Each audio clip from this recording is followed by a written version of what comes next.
Modern पहनावे में देवरानी की सौतन बनी जेठानी। मौसम है बड़ा कातिल, खो जाए ना कहीं आवारा दिल, मुश्किल है बड़ी मुश्किल, खो जाए ना कहीं आवारा दिल। ये आई तो सीधे मेरे पास भी नहीं और भाभी के कमरे में घुस गई, ऊपर से दरवाजा भी बंद कर लिया। आखिर बात क्या है? रागिनी गुस्से में जाकर दरवाजा पीटने लगती है। दरवाजा खोलिए, दरवाजा खोलिए निखिल, निखिल जी खोलिए गेट। तभी निखिल हड़बड़ाकर गेट खोलता है। पीछे मोना बेड पर लेटी होती है। क्या हुआ रागिनी, पागलों की तरह दरवाजा क्यों बजा रही हो? कुछ नहीं, मैं तो बस ऐसे ही आई थी। इनकी शर्ट पे ये लिपस्टिक का निशान कैसा है? हे भगवान। जाओ यहां से, आ रहा हूं। रागिनी आंखों में आंसू लिए अपने कमरे में जाकर फूट फूट कर रोने लगती है। आखिर क्या कर रहा था निखिल अपनी भाभी के कमरे में, और वो लिपस्टिक किसकी थी? ये आखिर चल क्या रहा है? कुछ समय पहले की बात है। आजकल गर्मी कितनी ज्यादा बढ़ गई है, रसोई में खड़ी खड़ी मेरी हालत खराब हो गई। तभी सुषमा पानी पीने आती है रसोई में और बहू को देखकर। ये छोटे कपड़े पहनकर रसोई में काम कर रही हो, फिर भी। इतना कहकर सुषमा रसोई से निकल जाती है। कभी कभी लगता है कि मैंने सुजीत जी से शादी करके गलती तो नहीं करती। घर वाले इतनी बातें सुनाते हैं और इस घर के लोगों को तो मेरी परवाह ही नहीं है। भाभी ये लीजिए पानी। आप इतनी गर्मी में कब से काम कर रही हैं? चेहरा पूरा लाल हो गया है आपका।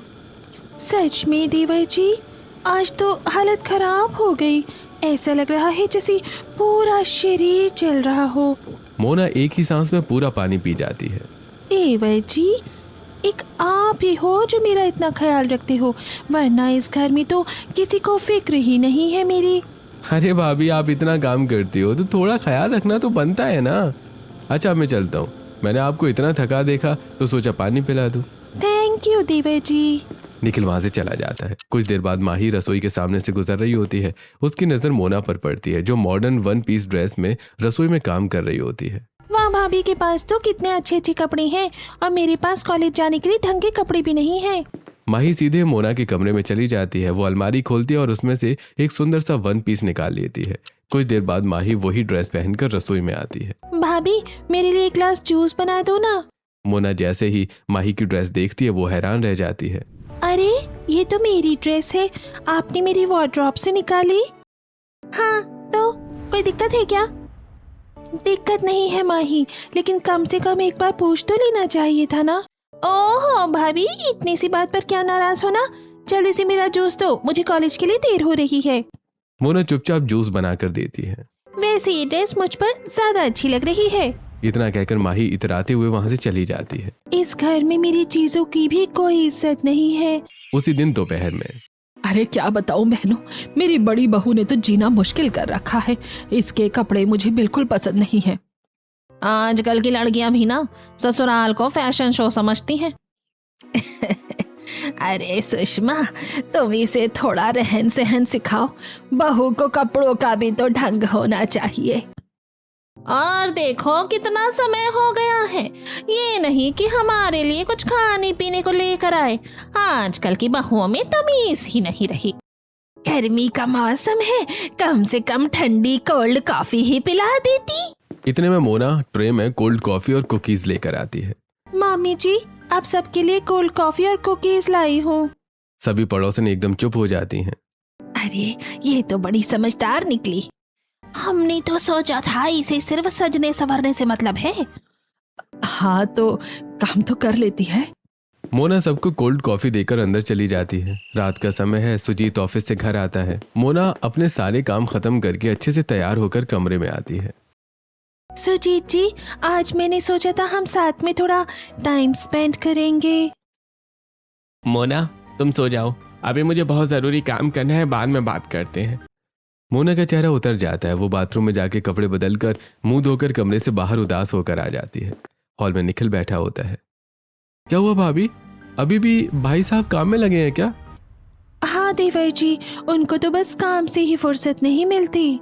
अरे भाभी, आप उदास क्यों होती हो? मैं हूं ना आपके लिए। आइए एक मस्त सी मूवी देखते हैं। ठीक है। दोनों हॉल में बैठकर मूवी देखने लगते हैं। उसी समय सुषमा कमरे से बाहर आती है और दोनों को साथ बैठा देखकर रुक जाती है। भाई इतना भी क्या मॉडर्न होना जो देवर के साथ चिपके ही रहो। अगले दिन सुषमा मार्केट से आ रही होती है कि तभी पड़ोसन उसे घेर कर खड़ी हो जाती है। क्यों सुषमा, अब निखिल की भी शादी करा दो। आखिर कब तक लड़का ऐसे अकेला रहेगा? जल्दी से कर दो शादी, कहीं अपनी भाभी पर ही लट्टू ना हो जाए। अरे मैं तो मजाक कर रही थी। सुषमा एकदम चुप हो जाती है। तुम लोग सही कह रही हो, अब जल्दी ही निखिल की शादी करनी पड़ेगी। लेकिन देखना, इस बार गांव की संस्कारी बहू लाना, ऐसी मॉडर्न बहू मत ले आना। हाँ, अब की बार मैं गांव की सीधी सादी बहू ही लाऊंगी। उसके बाद सुषमा गांव के रिश्तेदारों को फोन करके निखिल के लिए लड़की देखना शुरू कर देती है। कुछ दिनों बाद गांव से सुषमा की चाची सास का फोन आता है। सुषमा सुन, तेरे लिए खुशखबरी है। मेरे पड़ोस में पहचान की वो जो लड़की है ना, अरे रागिनी, तू भी उसे जानती होगी। बहुत ही संस्कारी और सीधी लड़की है। रागिनी? हाँ हाँ, मुझे याद है। उसी से मैं निखिल की बात करने की सोच रही हूँ। तू बता, कर लूं? नहीं की और पूछ पूछ, जल्दी कर लीजिए। अच्छा चाची जी नमस्ते। कॉल कट कर देती हैं। क्या हुआ, इतना मुस्कुरा क्यों रहा है? अरे माँ, मैं रागिनी को जानता हूँ, हम बचपन में साथ खेला करते थे। माँ, मुझे वो बहुत पसंद है। सुषमा मुस्कुरा देती है। अगले दिन पूरा परिवार गांव जाता है। रागिनी साधारण सूट पहने चाय लेकर आती है। नमस्ते। निखिल उसे देखकर मुस्कुराता रहता है। भाभी, ये तो बहुत सीधी लग रही है। हाँ, बहुत प्यारी है। कुछ देर बातचीत के बाद रिश्ता फिक्स हो जाता है। तभी रागिनी के पिता बोलते हैं, देखिए, शादी से पहले हम आपका घर देखना चाहेंगे। जरूर, आप लोग कभी भी आ जाइए। 2 दिन बाद रागिनी के घर वाले शहर आते हैं। वो घर देखते हैं। घर तो अच्छा है, लेकिन सिर्फ 3 कमरे हैं। हमारी बेटी शादी के बाद कहाँ रहेगी? कुछ दिनों की बात है बहन जी, थोड़े दिन में हम ऊपर अलग कमरा बनवा देंगे। देखिए बहन जी, बुरा मत मानना, कल को आप भी अपनी बेटी की शादी करोगे तो उसके रहने की व्यवस्था तो होनी ही चाहिए ना।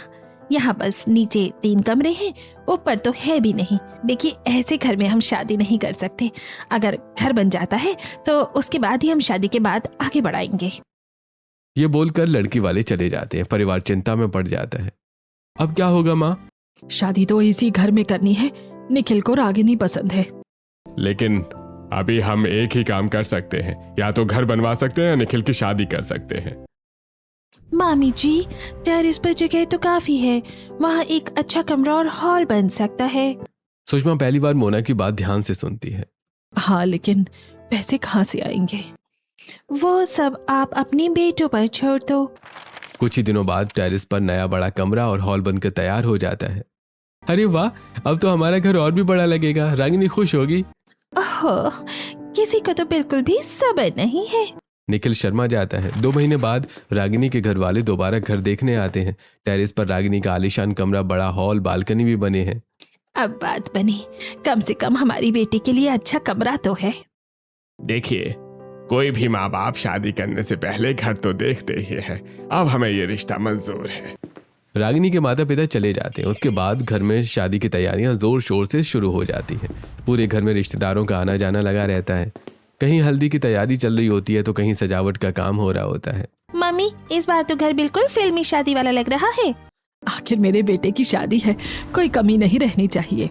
मोना भी पूरे घर का काम संभाल रही होती है, लेकिन अपने मॉडर्न कपड़ों की वजह से वो हर किसी की नज़रों में बुरी बनी रहती है।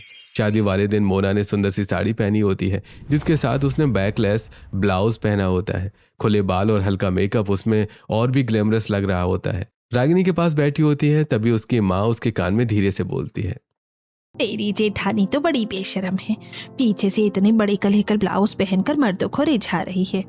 माँ, धीरे बोलो ना। और देख, तेरे पति के साथ कैसे हंस हंस कर बातें कर रही है। उसका सेहरा ठीक भी कर रही है, क्या वो खुद नहीं कर सकता था? रागिनी भी नोटिस करती है।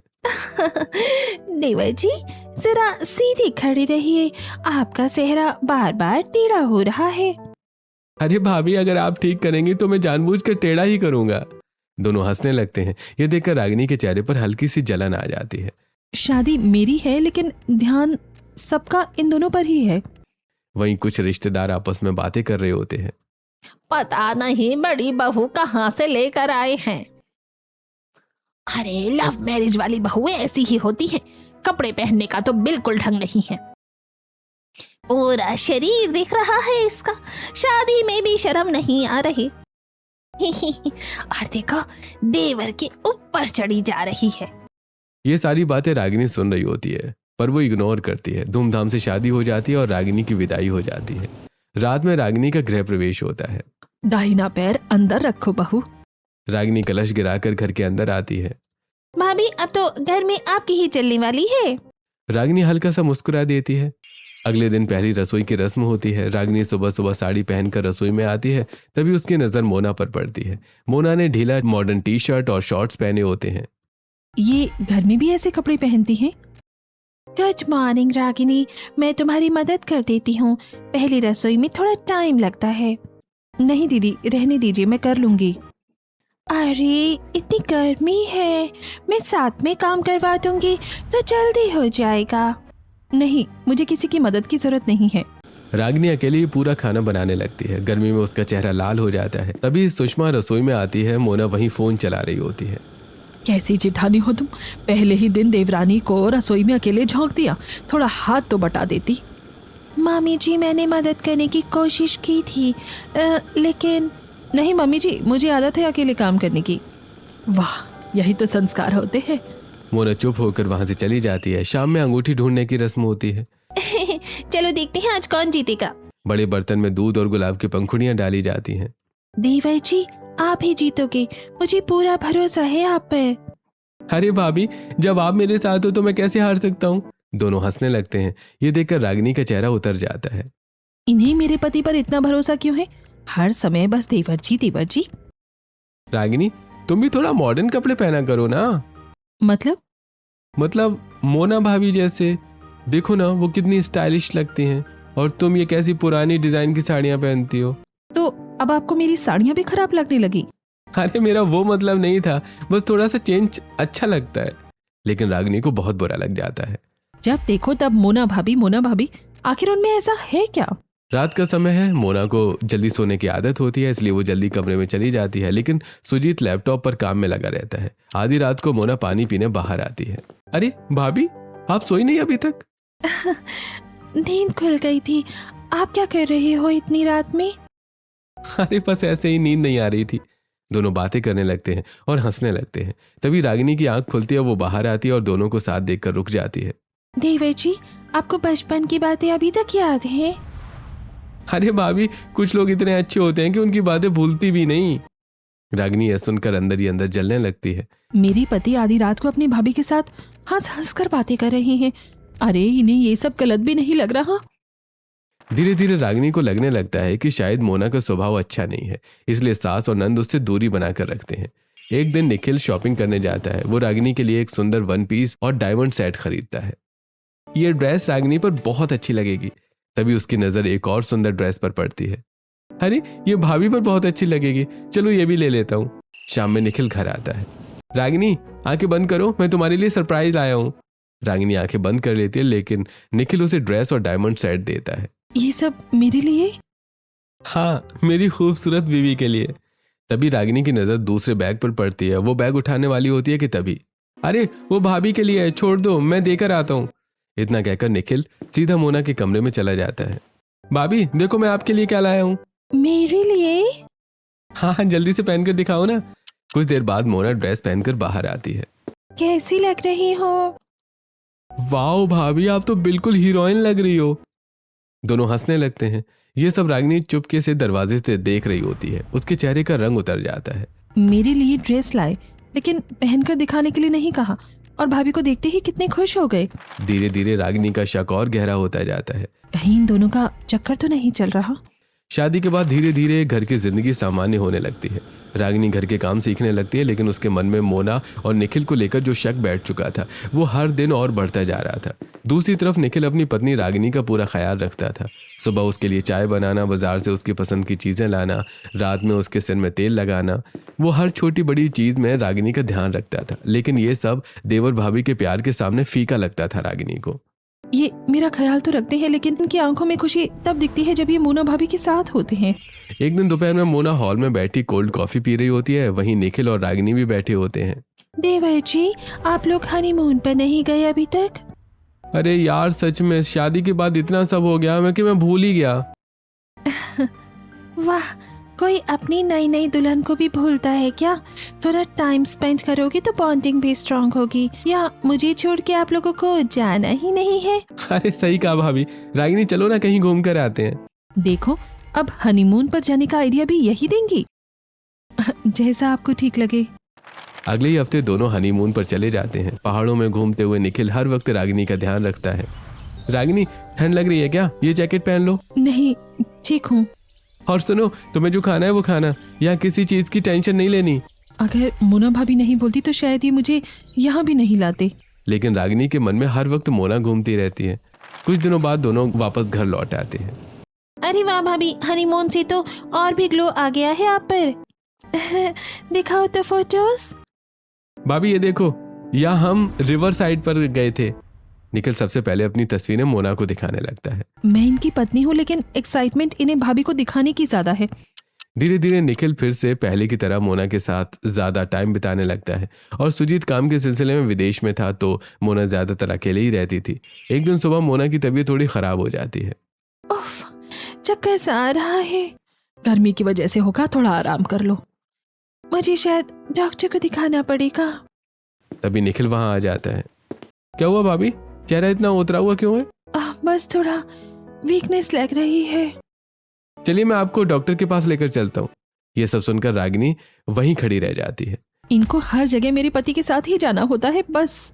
निखिल मोना को बाइक पर बिठाकर डॉक्टर के पास ले जाता है। आसपास कुछ औरतें उन्हें देख लेती हैं। देखो तो जरा देवर भाभी की जोड़ी।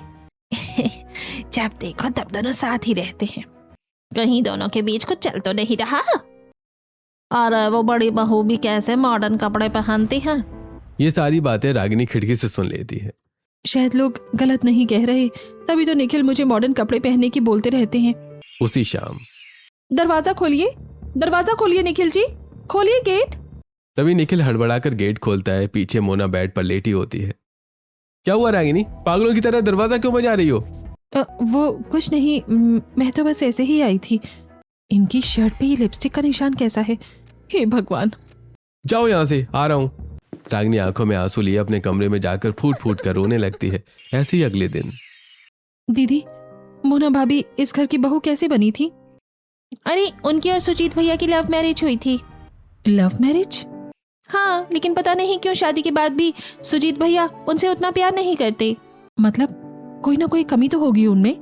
पता नहीं, लेकिन मम्मी भी उनसे ज्यादा क्लोज नहीं रहती। निखिल रागिनी से बहुत प्यार करता था, लेकिन मोना से उसकी कुछ अलग ही बॉन्डिंग थी। दोनों घंटों बैठकर बातें करते, हंसते और पुरानी बातें शेयर करते। एक रात, मोना तुम सो जाओ, मुझे अभी प्रेजेंटेशन बनानी है। ठीक है। मोना बाहर हॉल में आ जाती है जहाँ निखिल पहले से बैठा होता है। अरे आइए भाभी, आज मूवी नाइट करते हैं। देवर जी, आप भी ना। दोनों सोफे पर बैठकर मूवी देखने लगते हैं। मूवी देखते देखते निखिल अपना सिर मोना की गोद में रख लेता है। भाभी, आपकी गोद में बहुत सुकून मिलता है। पागल हो तुम बिल्कुल। दोनों एक ही गिलास में कोल्ड ड्रिंक पीने लगते हैं। तभी पानी पीने उठी रागिनी ये सब देख लेती है। मेरे पति मेरे साथ कभी इतने खुलकर नहीं रहते जितना अपनी भाभी के साथ रहते हैं। अगले दिन भी दोनों साथ बैठकर हंसते रहते हैं। याद है देवर जी, जब आपने पहली बार कॉफी बनाई थी और उसमें चीनी डालना भूल गए थे? और आपने फिर भी पूरी कॉफी पी ली थी। ये सब देखकर रागिनी का शक और गहरा होता जाता है। इन दोनों के बीच सिर्फ देवर भाभी वाला रिश्ता नहीं हो सकता। अब रागिनी मन ही मन ठान लेती है कि एक दिन दोनों को रंगे हाथ पकड़ कर रहेगी। एक दिन दोपहर में मोना छत पर कपड़े फैला रही होती है। भाभी, ये वाले कपड़े मुझे दे दीजिए, मैं फैला देता हूँ। अरे नहीं, तुम रहने दो। क्यों, मैं आपकी हेल्प नहीं कर सकता क्या? निखिल उसके बहुत करीब खड़ा होकर कपड़े पकड़ाने लगता है।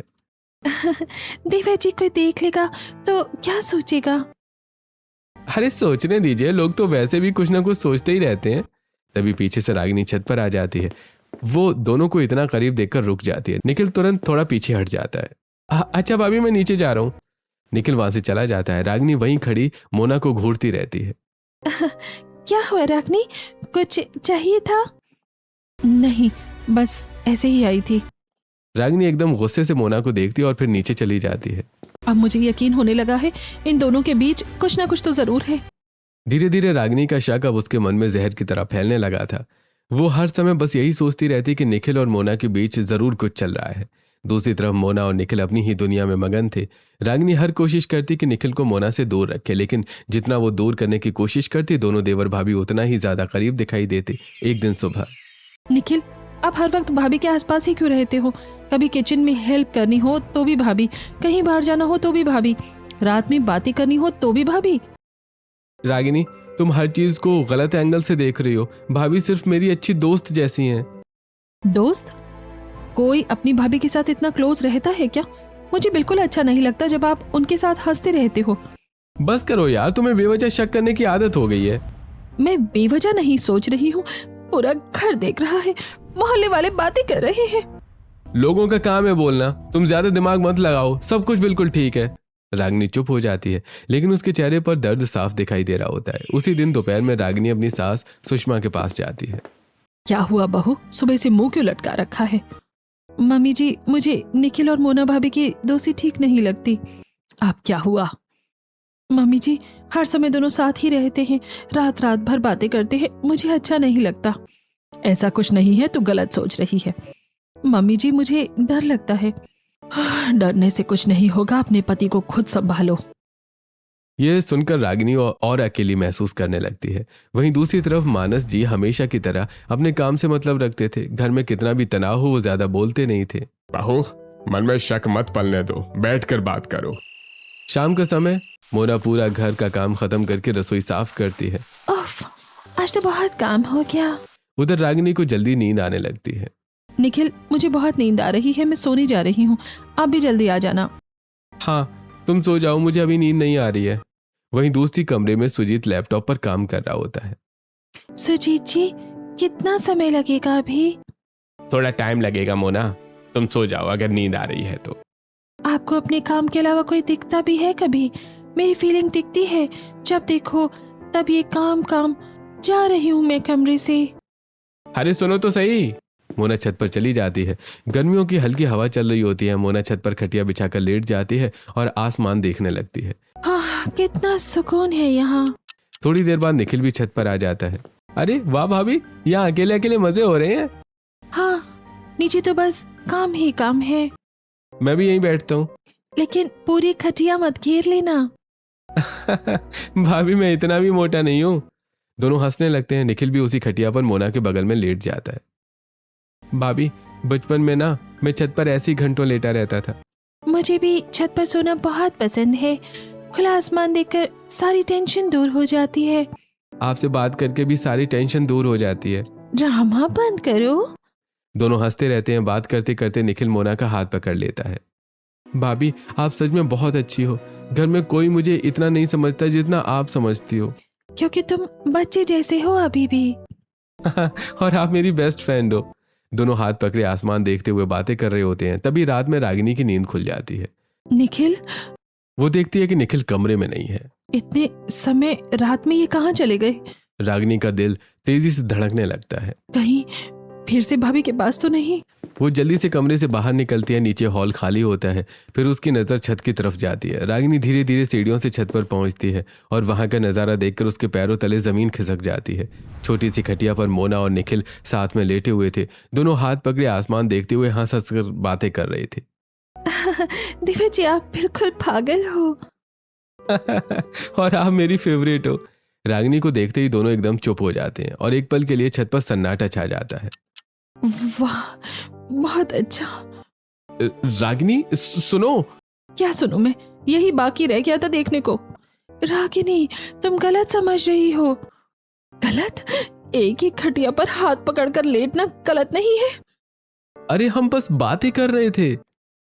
बातें? आधी रात को अपनी भाभी के साथ हाथ पकड़कर बातें करते हो? ऐसा कुछ नहीं है। चुप रहो तुम, बदचलन हो तुम। मेरे पति को फंसा रखा है तुमने। रागिनी बस करो। मॉडर्न कपड़े पहन पहन कर मेरे पति को रिझा रखा है। मेरी सौतन बन गई हो तुम। रागिनी, इसी के साथ शादी कर लेते ना, मुझे इस घर में क्यों लेकर आए हो? रागिनी जोर जोर से रोने और चिल्लाने लगती है। पूरे मोहल्ले में लोग बातें करते हैं तुम दोनों के बारे में, और आज मैंने खुद देख लिया। आसपास के कुछ लोग आवाज सुनकर जाग जाते हैं। पड़ोस की खिड़कियां खुलने लगती हैं। अरे क्या हुआ इनके घर में? लगता है बहू ने देवर भाभी को पकड़ लिया।